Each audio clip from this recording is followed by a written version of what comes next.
मालकालाच मान्यता मिळते असं काही नाही महाराज.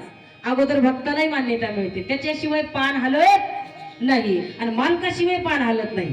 दोन्हीही पाहिजे म्हणून एका गीतेत वर्णन केलं बघा. दुनिया चले ना श्री राम के बिना, राम जी चले ना हनुमान के बिना, श्री राम के बिना, हनुमान के बिना, चले ना श्री राम के बिना, राम जी चले ना हनुमान के बिना, दुनिया चले श्री राम के बिना, राम जी चले ना हनुमान के बिना, दुनिया चले ना श्री राम के बिना, के बिना, दुनिया चले ना हनुमान के बिना,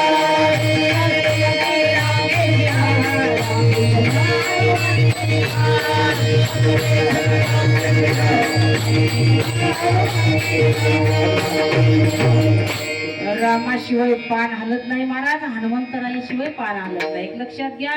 प्रभू रामचंद्र वनवासात असताना सीतेची भेट कोण करून दिली हो? हनुमंतराया. मग सेतू कोण बांधिला? प्रभू रामचंद्र. ज्यावेळेस लक्ष्मणाला शक्ती लागली होती त्यावेळेस औषध कोण आणून दिले? पवनपुटी हनुमंतरायानं. मग हनुमंतरायानं औषध आणून दिलं होतं, पण प्रभू रामचंद्र नसले तर उठले असते का लक्ष्मण?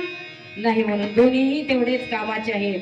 म्हणून हनुमंतराया देवाला प्रभू रामचंद्राला म्हणतात, देवा एक ना एक दिवस तुझा वियोग होता कामा नये. कारण जीवन जगत असताना पत्नीला जर आपल्या मालकाचा वियोग होत असेल तर महाराज तिचं जीवन सुखमय नाही. जरी तिने दुजा भरतार केला वाट करीन म्हणती तिला, श्वासीन पणाचा वेळा गेला, सत्य धर्म नाही. तिथं धर्म नाही. जे स्त्री विधवा असते ना, ती स्त्रीचा संसार पहा, तिचं जीवन पहा. मालकाला सोडून केलेला परमार्थ असेल, संसार असेल, ते सुखदायक नसतो महाराज, दुःख असतो.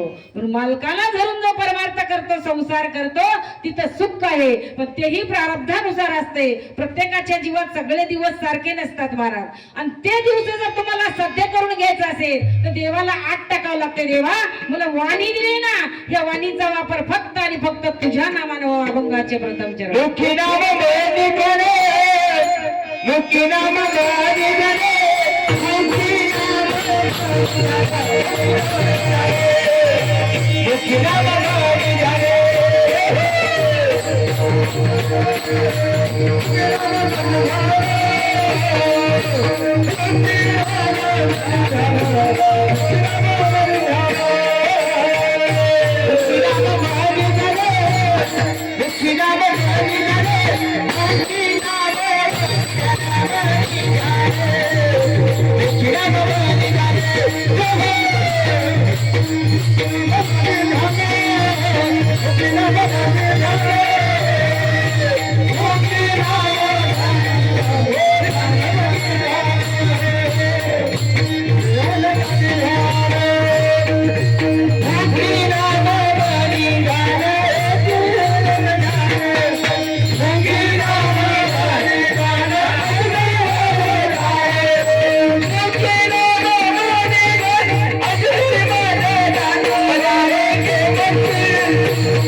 मुखी नाम वेदी करे.